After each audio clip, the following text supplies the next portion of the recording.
You know how people are when they get spiritually proud. They belong to some kind of a church group or an occult group and say, we are the ones who have, of course, the right teaching. We're the in-group, we are the elect, and everybody else outside is really off the track.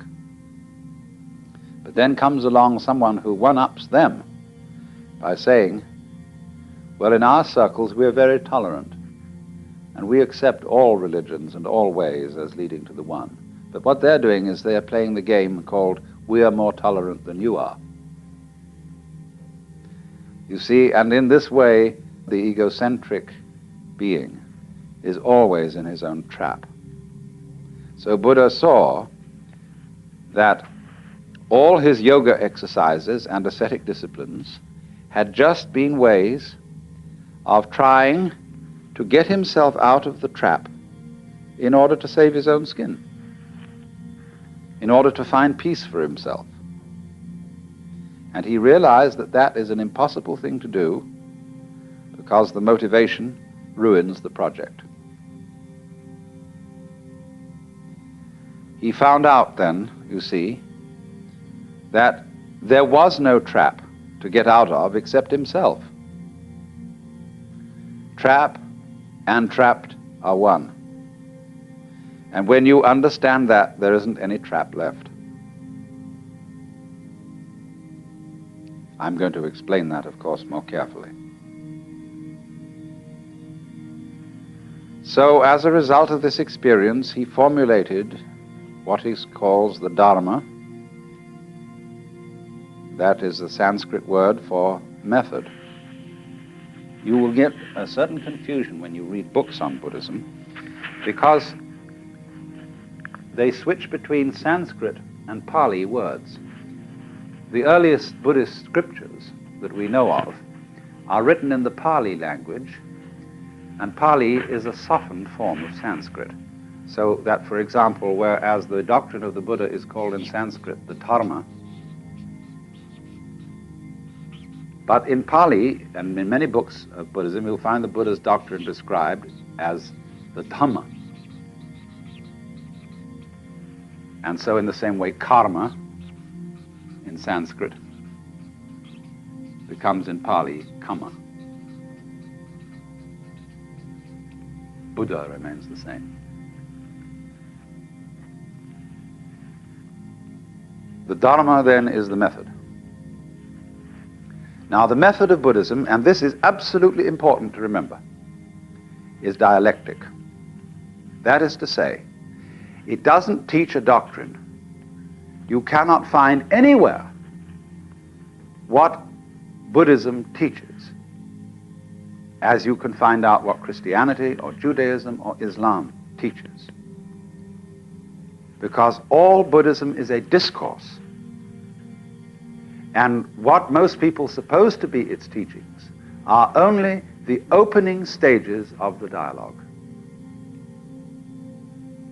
So, the concern of Buddha as a young man, the problem he wanted to solve, was the problem of human suffering. And so, he formulated his teaching in a very easy way to remember. All those Buddhist scriptures are full of what you might call mnemonic tricks, numbering things in such a way that they're easy to remember.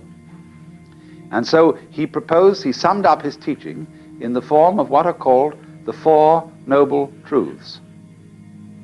And the first one, which because it was his main concern, was the truth about dukkha.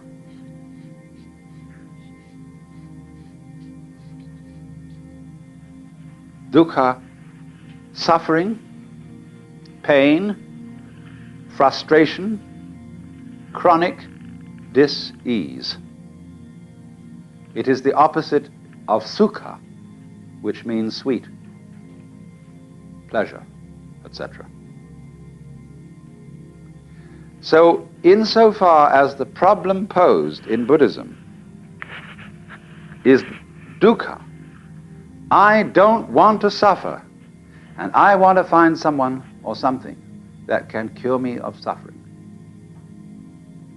That's the problem. Now, then if there's a person who solved the problem, a Buddha, people come to him and say, Master, how do we get out of this problem?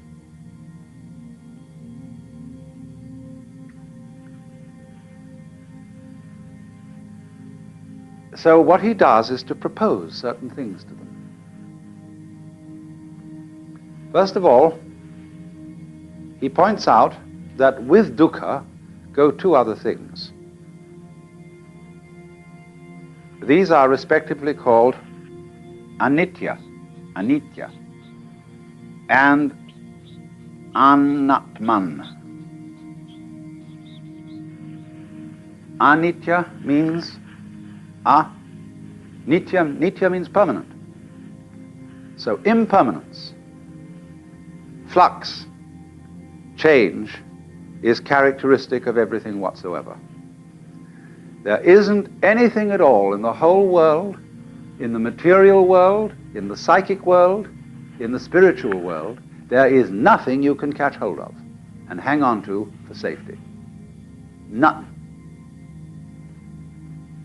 Not only is there nothing you can hang on to, but by the teaching of anatman, there is no you to hang on to it. In other words, all clinging to life is an illusory hand grasping at smoke. If you can get that into your head and see that that is so, nobody needs to tell you that you ought not to grasp, because you see you can't. See, Buddhism is not essentially moralistic. The moralist is the person who tells people that they ought to be unselfish when they still feel like egos, and his efforts are always and invariably futile, because what happens is he simply sweeps the dust under the carpet and comes back again somehow. But in this case, it involves a complete realization that this is the case. So that's what the teacher puts across to begin with.